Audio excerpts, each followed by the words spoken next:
Aujourd'hui, dans ce nouveau numéro d'African Woman 2.0, nous recevons Kim Younes, une figure incontournable du monde des médias. Après avoir débuté sa carrière en stratégie chez Olivier Wyman, elle rejoint le groupe M6 où elle occupe plusieurs postes de direction. En 2019, elle prend la tête de BFM Business, puis fonde LV Productions en 2021, avant d'être nommée en 2024 PDG de TV5 Monde. Son parcours entre innovation, vision et engagement force l'admiration.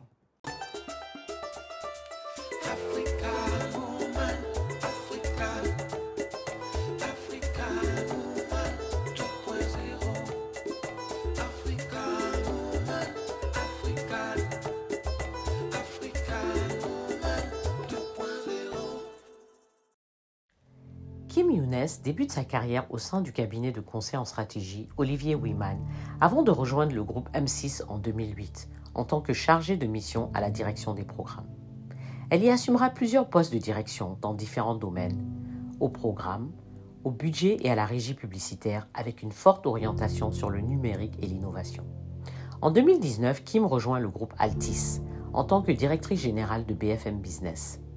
En 2021, elle fonde la société LV Productions et produit plusieurs fictions et documentaires en partenariat avec des producteurs internationaux, en particulier sur des sujets à impact. En 2024, elle devient PDG de TV5 Monde. Bonjour Kim. Bonjour Aïssata. Bienvenue sur notre plateau d'African Woman 2.0. Un plaisir de t'avoir avec nous aujourd'hui. Merci pour ton invitation. Merci. Et donc, Kim, dis-nous, tu es de passage sur Abidjan pour le SICA, qui est le Salon international du contenu audiovisuel d'Abidjan. Et dis-nous un peu, alors, on va d'abord parler un peu de ton parcours, savoir d'où tu viens, où tu as grandi, comment tu te retrouves présidente, directrice générale de TV5 Monde. Effectivement, je suis de passage pour le SICA, puisque TV5 Monde est partenaire de l'événement depuis sa création il y a 3 ans. On en est très heureux, puisqu'on soutient la production africaine dans de nombreux domaines.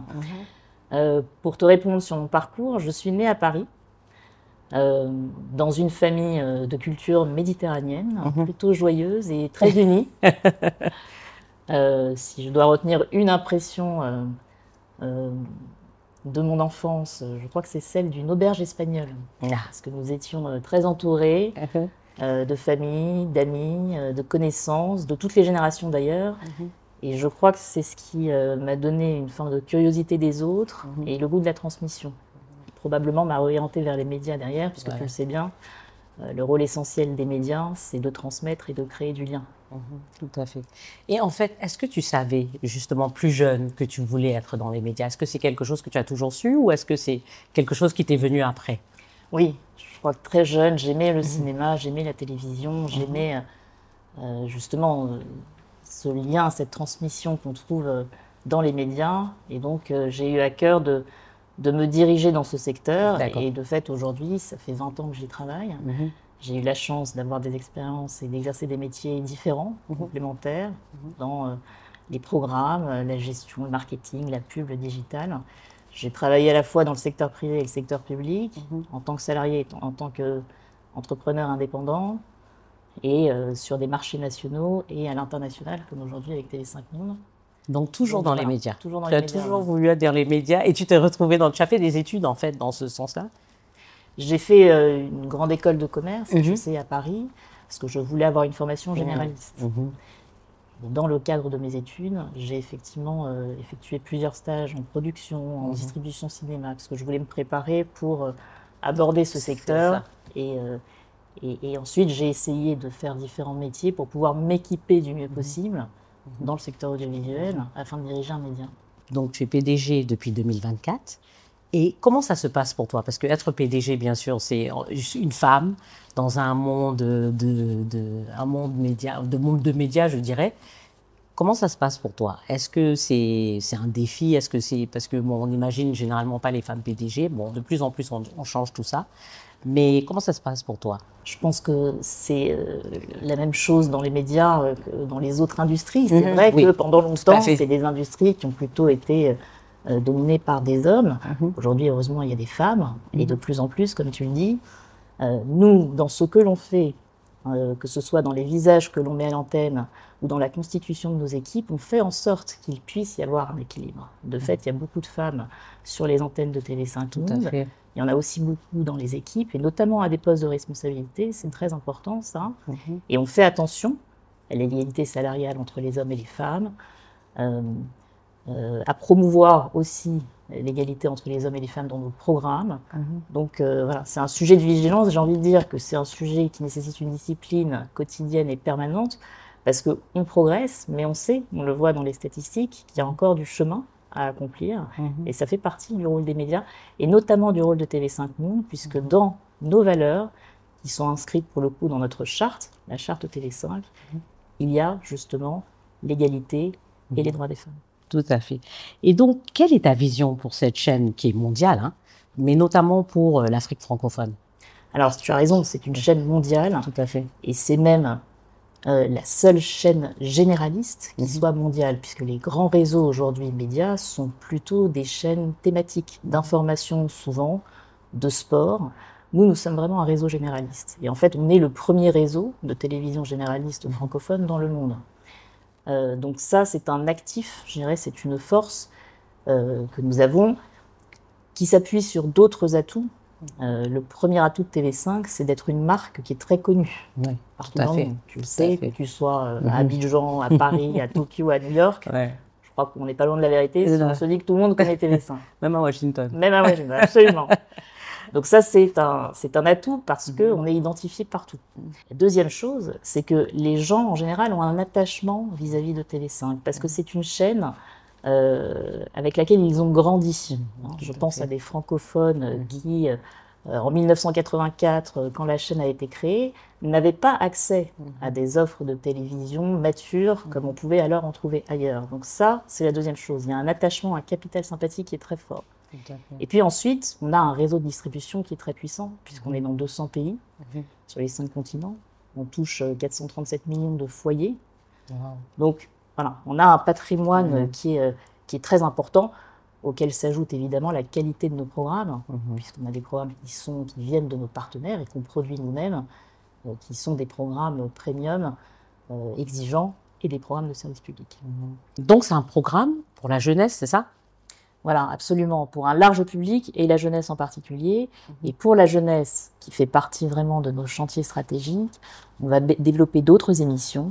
On a déjà lancé un journal il y a quelques jours qui s'appelle C'est Carré et qui était dédié spécifiquement aux adolescents. La cible, c'est les 15-18 ans, avec un double objectif, les informer, les éduquer aussi aux médias, puisque tu le sais, aujourd'hui, la désinformation, et notamment sur les réseaux sociaux, où les jeunes sont très présents, c'est un vrai sujet. C'est un vrai sujet.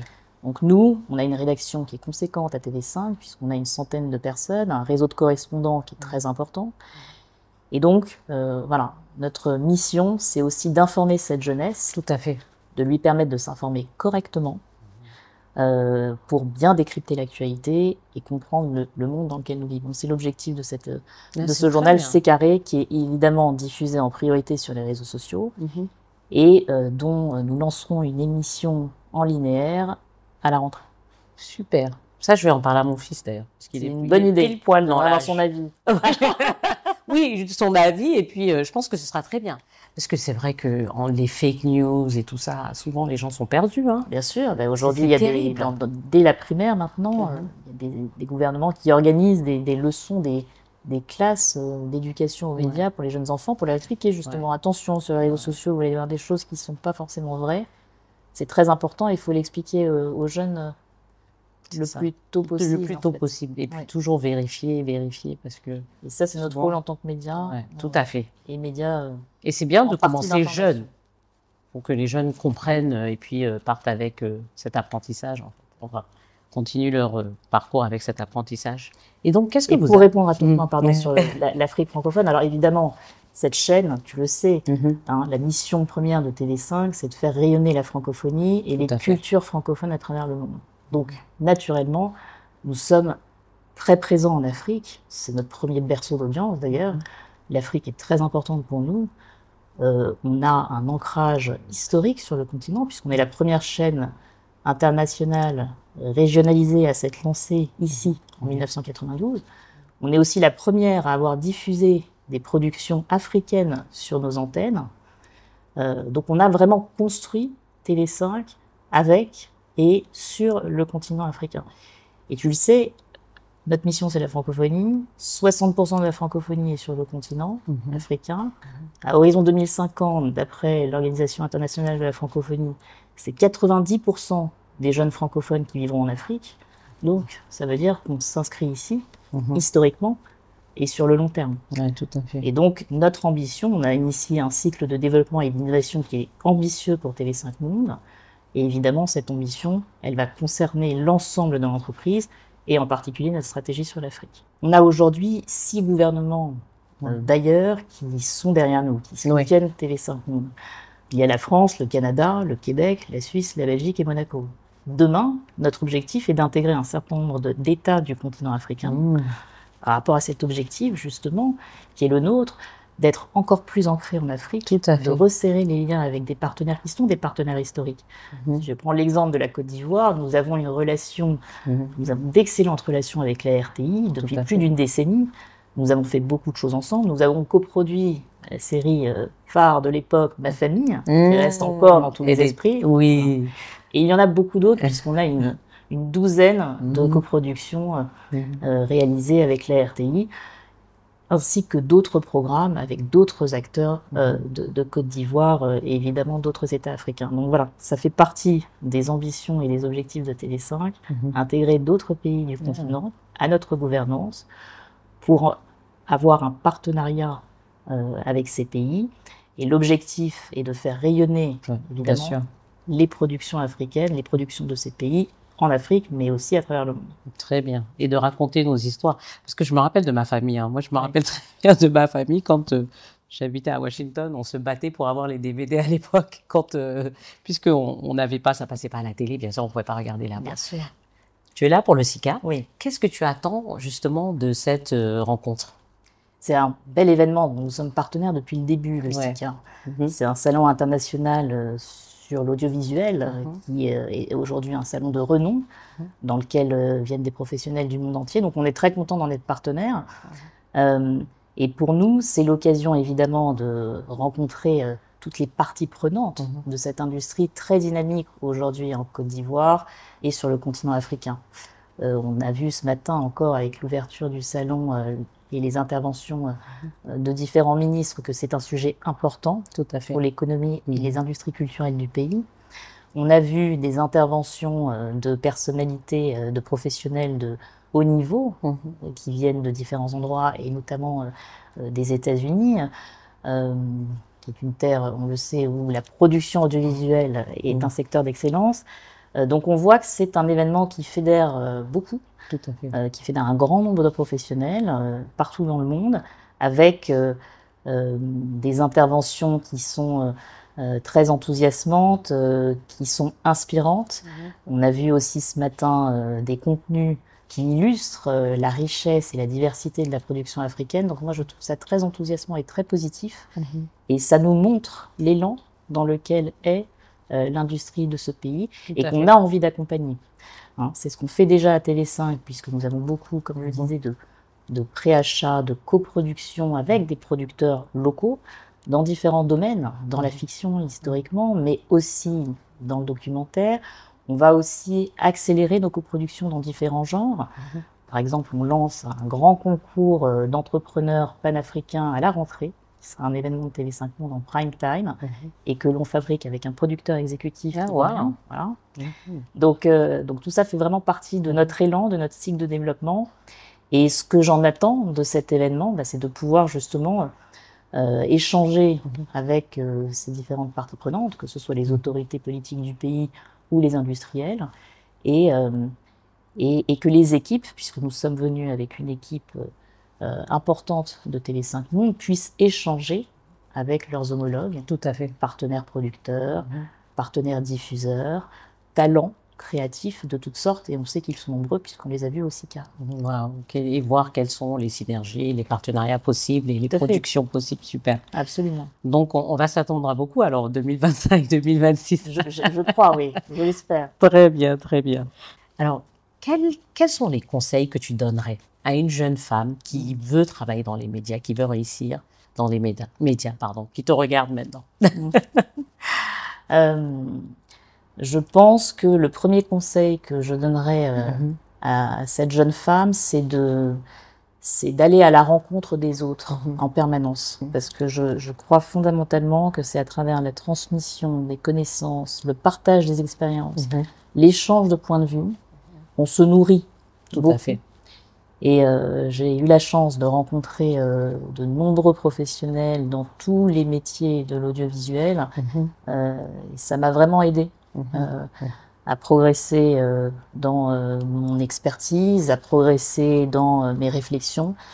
Donc, je crois qu'on ne s'en rend pas forcément compte quand on démarre sa carrière, mais rencontrer, aller toujours à la rencontre pour chercher une information, poser des questions, s'enrichir des expériences des aînés qui sont passés par là avant nous. Tout à fait. Je crois que c'est ce qui m'a le plus apporté, moi, dans mon parcours professionnel. Donc, c'est le premier conseil que je donnerais à cette jeune femme. Donc, en fait, un peu une sorte de mentoring, aller chercher des mentors, en quelque sorte. Voilà. Bien sûr, et sans aller parfois jusqu'au mentorat, parce que c'est difficile de trouver un mentor, ça nécessite toujours un investissement particulier. Mais toujours chercher à rencontrer des gens et toujours accueillir la rencontre. Parce que quand on est dans son travail quotidien, on a parfois un peu la tête dans le guidon et puis on a tendance à prioriser les tâches qu'on doit effectuer pour le lendemain. Et on se rend moins compte, en fait, de l'intérêt d'une rencontre si on n'a pas un intérêt immédiat à faire quelque chose avec quelqu'un. C'est un peu ce que je dis souvent à mes équipes, il faut faire la différence entre l'urgent important, l'urgent non important et l'important non urgent. Tout à fait. Voilà.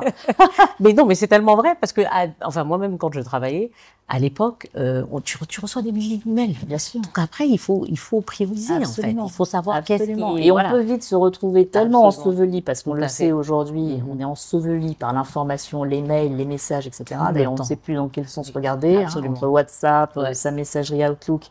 Mais c'est vrai qu'il faut trouver un moyen, c'est le conseil que je donnerais vraiment à ces jeunes femmes, de toujours garder du temps pour accueillir les rencontres, même si la rencontre avec telle personne est un échange qui n'a pas vocation à produire un résultat demain matin. Immédiat, voilà, c'est ça. Sur le long terme, tout à fait. C'est quelque chose de très enrichissant et c'est quelque chose qui permet vraiment de se construire et de grandir dans son parcours professionnel. Et construire un réseau aussi. Et construire un réseau, bien sûr. On le dit aux jeunes d'ailleurs. Et c'est pas forcément toujours quelque chose dont ils se rendent compte, parce qu'encore une fois, ils se rendent pas forcément compte que c'est très très important.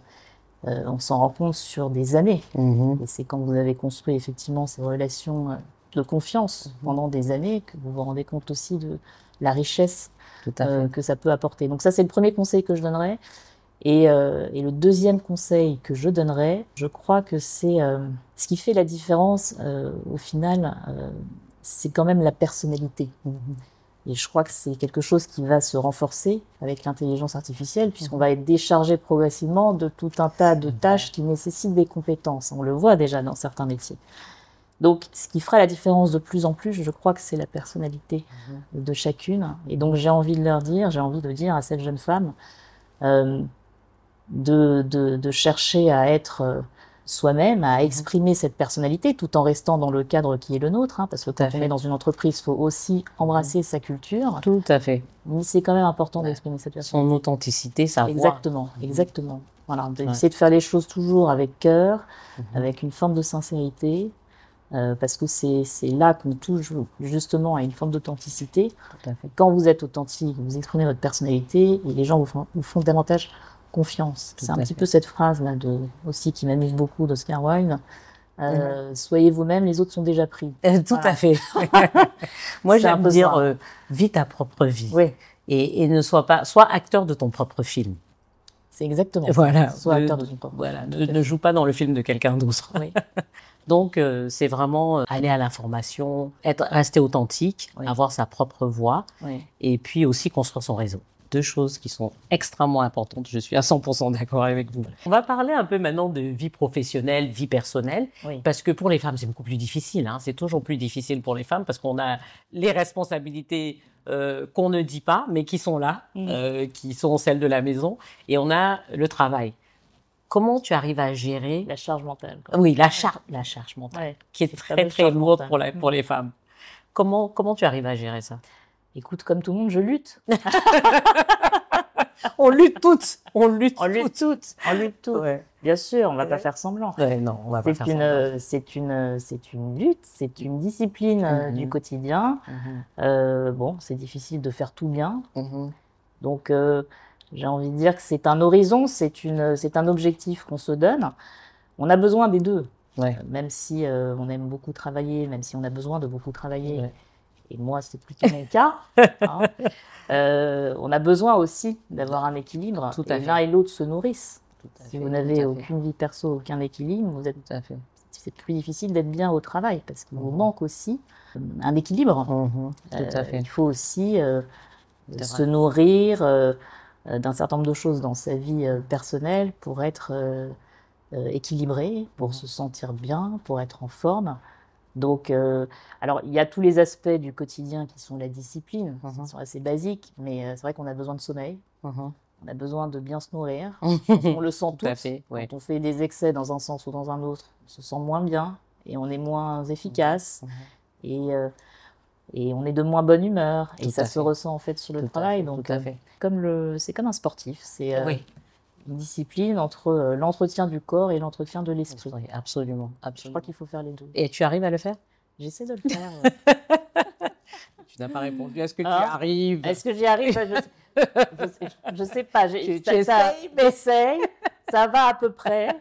Et après, je suis comme tout le monde. J'ai des moments où je suis mieux que d'autres.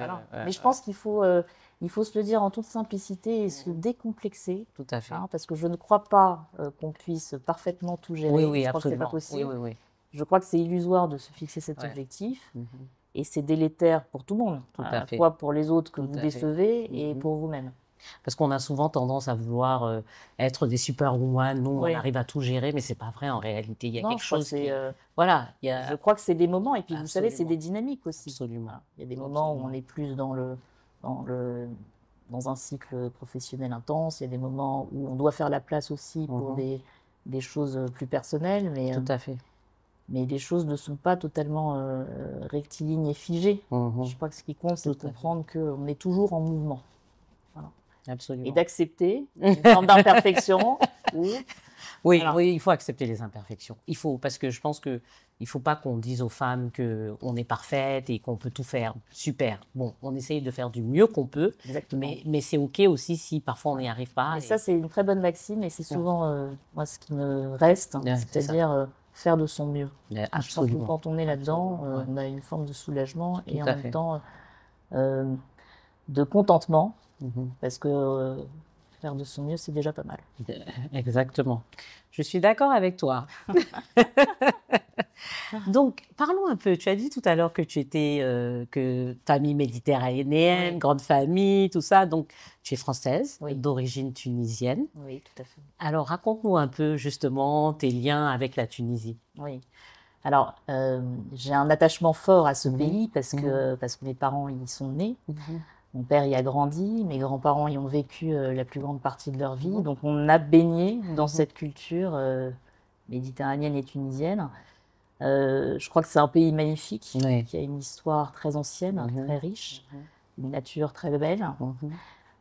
Et donc, oui, ça fait partie de mes racines et de mon patrimoine, j'ai envie de dire. Et donc, c'est un héritage qui fait partie de la vie quotidienne de la famille, avec un certain nombre de traditions, de la nourriture que l'on mange. Absolument. Je voulais venir à ça, parce que j'étais à Tunis, j'ai envie de dire, il y a presque 10 ans, et j'ai mangé le meilleur couscous de ma vie. Bien sûr. Mais je n'aurais pas cru, hein, parce que tout le monde me dit que c'est le couscous. Ah, il y a des combats. Il y a des écoles et des combats. Mais non, mais sérieusement, c'était, je sais pas, c'était une semoule un peu noire. Mais il y a de excellent. Oui. J'ai failli rater mon vol à cause du couscous. Ça ne m'étonne pas.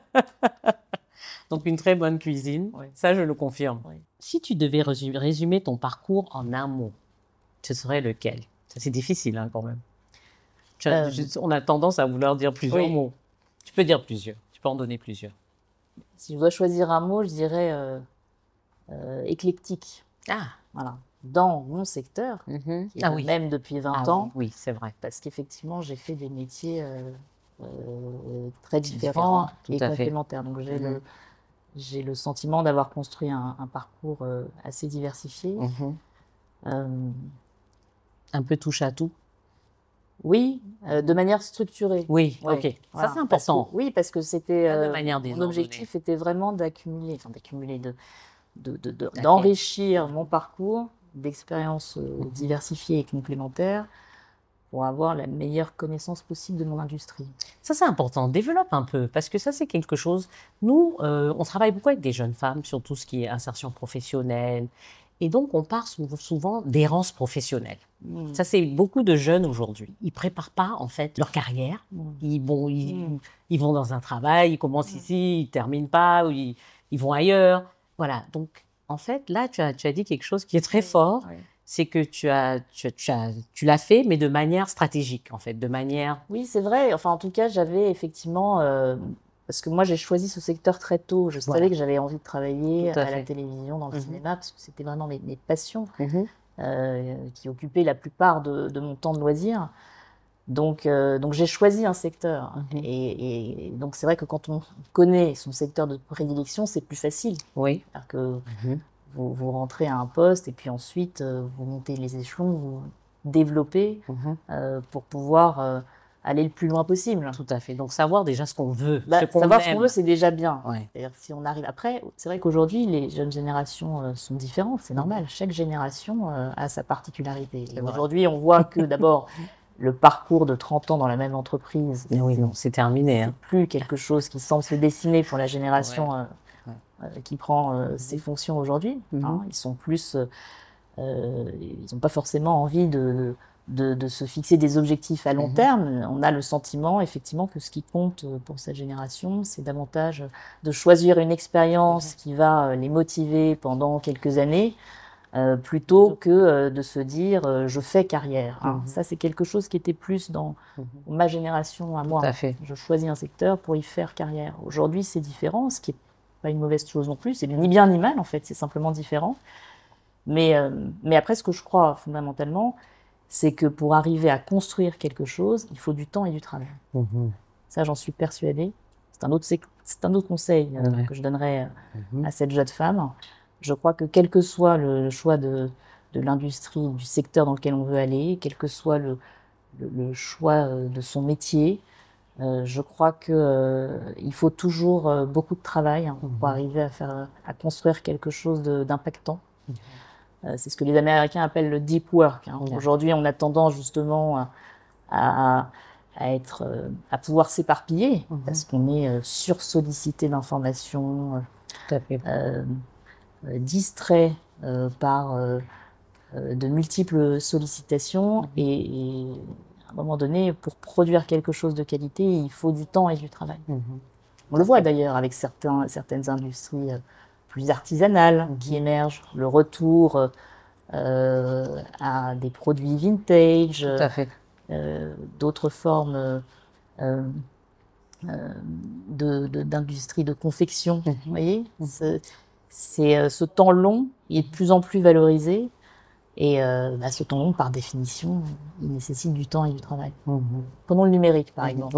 La sphère du digital. Il y a beaucoup de jeunes aujourd'hui qui ont pour inspiration des influenceurs. Tout à fait. Et certains pensent que c'est facile d'être influenceur et de gagner beaucoup d'argent ou d'avoir beaucoup de succès, d'audience, etc. Mais la réalité, c'est que c'est pareil. C'est difficile. C'est énormément de travail. Énormément de travail. J'ai voulu me lancer un peu dans ça et j'ai très vite déchanté, laissé tomber. Parce que ça demande, en fait, il faut être très discipliné. Bien sûr. Très discipliné. Produire du contenu tous les jours, publier tous les jours, faire des commentaires tous les jours. Les montages. Et il faut être, c'est-à-dire qu'il faut être patient et bien le faire. Et beaucoup travailler. Exactement. Absolument. Donc, c'est ce que les gens ne réalisent pas. Ils ont l'impression, mais il faut les faire témoigner. En fait, tu as dû les faire témoigner. On en a eu certains. Il y a eu des dames qui sont venues parler de ça, justement. C'est un réel travail aujourd'hui. Oui. C'est pas. Les gens ont l'impression, parce qu'ils voient sur les réseaux sociaux, c'est facile, tu prends quelques photos. Non, mais la photo, elle doit être parfaite. Et avant d'arriver à la parfaite photo, tu peux en prendre 20 avant d'arriver à la bonne photo. Donc, et puis le contenu, la manière de le faire. Il y a des artistes qui ont témoigné de ça aussi. C'est pareil pour les artistes. Parce que certains peuvent avoir l'impression que tout d'un coup, vous voyez un artiste émerger.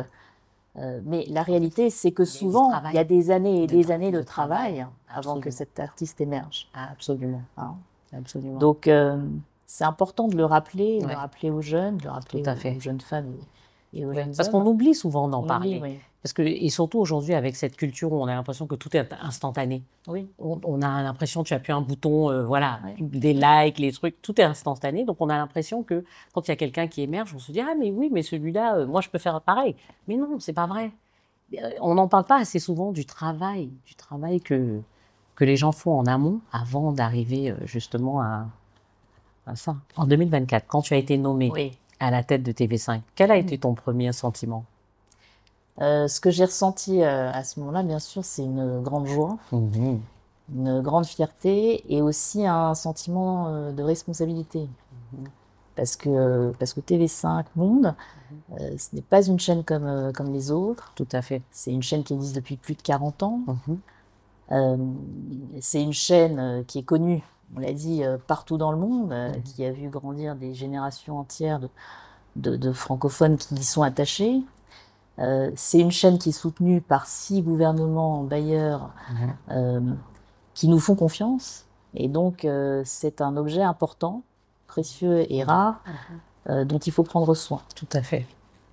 Donc, je crois que c'est vraiment ce que j'ai ressenti profondément. Et c'est d'ailleurs ce sentiment qui m'anime au quotidien dans l'ensemble des actions que je mène pour TV5. C'est pas trop lourd, j'espère.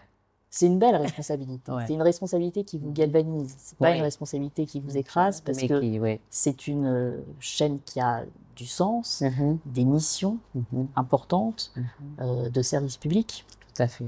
Qui nous inspirent au quotidien. Moi, tu sais, ces valeurs qui sont celles de TV5, la diversité culturelle, la transmission des savoirs, le développement durable et la démocratie, ce sont les valeurs qui sont inscrites dans notre charte.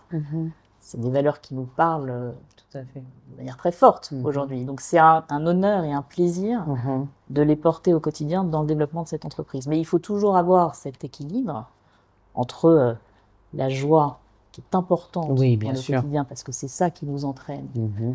Je crois beaucoup, moi, à l'intérêt d'avoir un élan positif, à l'intérêt des encouragements, au fait de toujours essayer d'aller de l'avant. Voilà, je suis quelqu'un qui a plutôt tendance à voir le verre à moitié plein plutôt qu'à moitié vide. Ça, je pense que c'est très important, parce qu'on a besoin d'énergie pour faire les choses. Et en même temps, il faut être calme, posé et serein, et avoir aussi, garder aussi la tête froide, pour pouvoir avoir conscience de ce qu'on fait et essayer de prendre les meilleures décisions pour l'entreprise. Moi, je te félicite. Parce que, bon, TV5, c'est une belle chaîne. Hein. J'avoue que moi, je regarde TV5, je regarde l'actualité et certaines des émissions. Oui, je continue. Non, ça ne va pas changer, je continue de regarder. Toujours avec plaisir. Et je trouve que c'est du bon contenu. C'est du contenu de qualité. Voilà, c'est ce que je voulais dire, du contenu de qualité. Donc, je te félicite parce que vraiment, c'est du bon travail. C'est du travail d'équipe, surtout. Et ce sont des équipes qui sont en place depuis 41 ans maintenant. C'est ce que j'allais dire. Puisque la chaîne existe depuis 1984. Moi, mon objectif avec le plan de développement et d'innovation qu'on a mis en place, c'est justement de continuer à faire rayonner cette chaîne et de la rendre la plus prospère possible pour les 40 prochaines années et même au-delà. Voilà, c'est ça l'enjeu de notre cycle de développement. On va passer au petit cadeau maintenant. Avec plaisir, je suis gâtée. Le petit cadeau, on fait la promotion des entrepreneurs africains. Donc, qui offre d'ailleurs des cadeaux pour l'invité. Donc là, c'est du thé. Ah, merci beaucoup. Donc, merci, j'aime beaucoup le thé. Ah oui, j'aime beaucoup donc, ça. c'est du thé, mais c'est du thé fait localement. Thé Kiliba. Donc, en fait, c'est du Kenkeliba, qui est une plante qui a des des vertus, Ah voilà, oui, boisson star de la digestives, plein de vertus. Et c'est très bien. Et ça vient avec son Super. miel en Oh. forme de carte de Côte d'Ivoire. Waouh. Donc Lily. produit localement. Merci, Voilà. c'est formidable. Voilà. Donc tu pourras Mais oui, c'est siroter très ton apprécié. petit thé pendant Ah bah, je suis ravie. ta période personnelle. Merci. C'est- Oui, pendant les moments. Quoi que tu pourras le faire aussi Un au bureau perso, aussi, mais hein, oui. pourquoi pas. C'est Caris Body Secret. Caris Ah Body oui, Secret. Caris Body Voilà, parce Secret, qu'elle fait aussi des d'accord. produits de peau. Pour beauté, Voilà, pour la elle peau, fait des d'accord. produits de peau et elle fait Caris Body aussi Secret. D'accord. du thé. Donc voilà, Caris Body Secret. L'or Et noir de puis, nos belles traditions. là, c'est Super. You Cosmetics. Alors, c'est une jeune dame qui fait du karité. Je ne sais pas si Oui. tu connais le karité. Oui, bien bien sûr. sûr. Tout le monde connaît le karité aujourd'hui. Hein. Ouais. Et c'est une Très chantilly précieux. de karité qui est Chantilly. magnifique. Ça, Enfin, ça, c'est l'autre. Ça, c'est de Ça, une. c'est- Voilà, c'est ça la Ah chantilly oui, de chantilly de karité. Et ça sent J'aime ça. très original. bon. Ouais. Mmh. Tu peux sentir. Ah bon, Parce je que peux moi, sentir. j'adore sentir. Ça sent super bon. Ouais. Ah oui, c'est Ça merveilleux. sent bon, hein. Et regarde comme ça fait chantilly, là. C'est Ah mais sympa, oui. hein. C'est formidable. You Cosmetics. You Cosmetics. C'est vrai. Et l'autre, c'était, je crois que c'était. Ça, par contre, j'avais pas vu. C'est une huile. Ah, fruit de la passion. Huile parfumée, fruit de J'aime la beaucoup passion. le fruit de la Ouais, passion. ouais. Donc, ça aussi, Merveilleux. ça peut être dans les sacs de voyage. Ouais. Non, Merci, les produits Aïssata, cosmétiques. je suis très gâtée. Non, Et donc ça, c'est You You Cosmetics. Cosmetics. Ouais. Eh ben, je suis Donc, très gâtée. Merci, oui. Aïssata. Non, je t'en prie, Oh, je c'est t'en trop prie. gentil. C'est un plaisir, et c'est surtout pour nos Oui. entrepreneurs, ils seront contents. Oui, Merci beaucoup, Kim. merci Aïssata. Merci. Merci à tous et à toutes. À très bientôt pour la prochaine émission d'African Woman 2.0. Et avant de nous quitter, n'oubliez pas de vous abonner à la chaîne YouTube de Afrique Femme. Merci et à très bientôt. Africa.